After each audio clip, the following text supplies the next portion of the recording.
बोलो जयकारा बोल मेरे श्री गुरु महाराज की जय।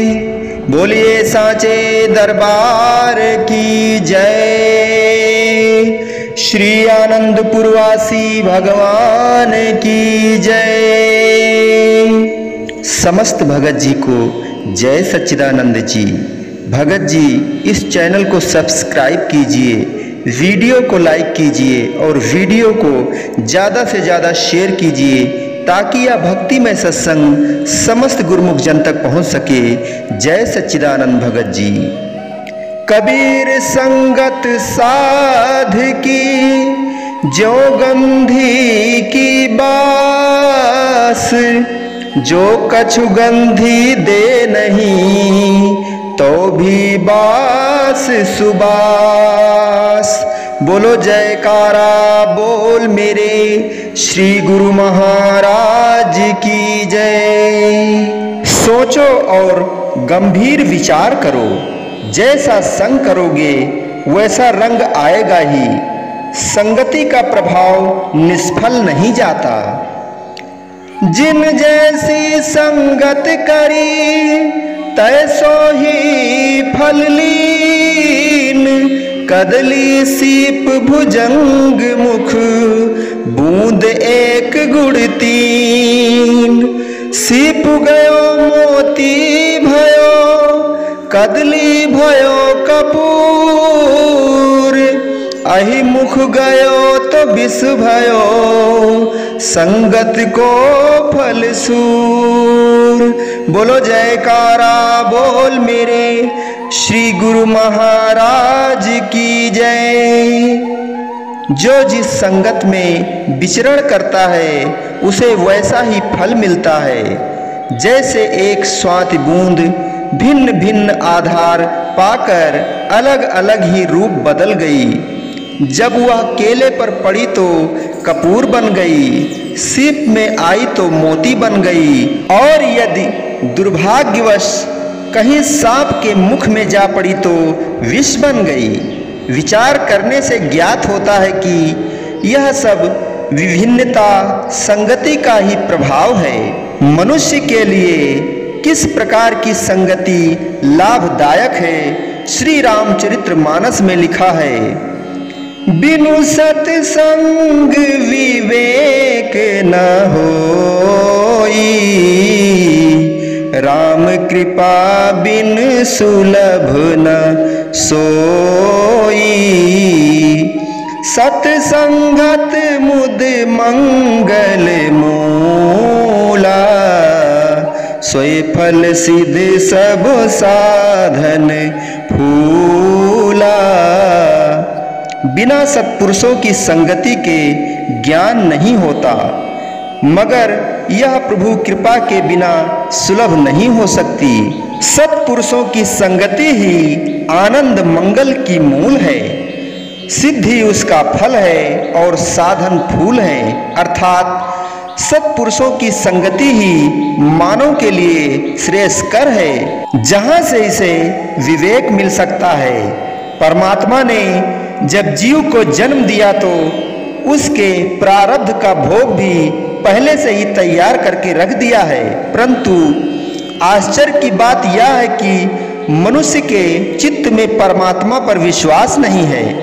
इसी कारण चिंता का शिकार बना रहता है। प्रकृति ने तो मनुष्य के लिए सब प्रबंध कर दिया है। मनुष्य के लिए नियति के भंडार में कोई कमी नहीं। यदि कोई यह समझे कि मैं अपनी बुद्धि व चतुराई से जीविकोपार्जन करता हूँ तो ऐसा सोचना गलत है। ऐसा नियति का प्रबंध है कि जो मालिक की याद से गाफिल हैं उन्हें भी जीविका प्रदान की जाती है। तब फिर जो दिन रात उसको याद करते हैं, परमात्मा उन्हें क्यों कर वंचित रहने देगा। क्या किसी की बुद्धि यह स्वीकार कर सकती है कि जो व्यक्ति भजन करेगा वह भूखा रह जाएगा? नहीं, जो भजन भक्ति में लीन रहते हैं उनके लिए तो देवता भी प्रारब्ध भोग लेकर उनके पीछे फिरा करते हैं। अतएव मनुष्य का धर्म है कि प्रारब्ध की चिंता को छोड़कर भजन भक्ति में मन लगावे तथा अपने मार्ग को सुगम करे। कुछ ज्ञानवानों ने मन के संबंध में कहा है कि मन मंत्री है, आत्मा राजा है और 5 भौतिक शरीर एक प्रकार का साम्राज्य है। यदि राज्य का मंत्री विद्वान, बुद्धिमान, विवेकशील तथा नीतिज्ञ हो, साथ ही इसके वह राजा का आज्ञाकारी भी हो, तब तो राज सुव्यवस्थित तथा समृद्ध रहता है। विपरीत इसके यदि मंत्री अन्यायी, मनमानी करने वाला तथा अभिमान में चूर रहने वाला हो तो उस राजा की प्रतिष्ठा तथा उसका जीवन नष्ट होता है। इसके साथ ही साथ साम्राज्य का प्रबंध अव्यवस्थित रहने से राज्य के विनाश में संदेह नहीं, अर्थात ऐसा होने से जीवात्मा की हानि निसंदेह है। विचार करो कि जीवन के क्षण अत्यंत अनमोल हैं। एक एक श्वास का मूल्य सत्पुरुषों ने अपने अपने विचार अनुसार कहीं 3 लोक की संपदा के तुल्य तथा कहीं 14 भुवन के तुल्य कहा है, किंतु यह भी श्वासों का मूल कम आंका गया है। मानव जीवन के प्रति श्वास का मूल तो इससे कहीं अधिक है। मनुष्य को विचार करना चाहिए कि दिन रात के 24,000 श्वास किस उद्देश्य की पूर्ति में व्यतीत हो रहे हैं। श्वासों का मूल्य कितना अधिक है तथा इसके सदुपयोग अथवा दुरुपयोग में लाभ हानि कितनी है। गुरुमुखों को जीवन के इसी अल्प समय में अपना काम बनाना है। जगत के कार्य व्यवहार भी निसंदेह करने हैं तथा स्मरण रहे कि भक्ति भजन बिना तो निस्तार नहीं।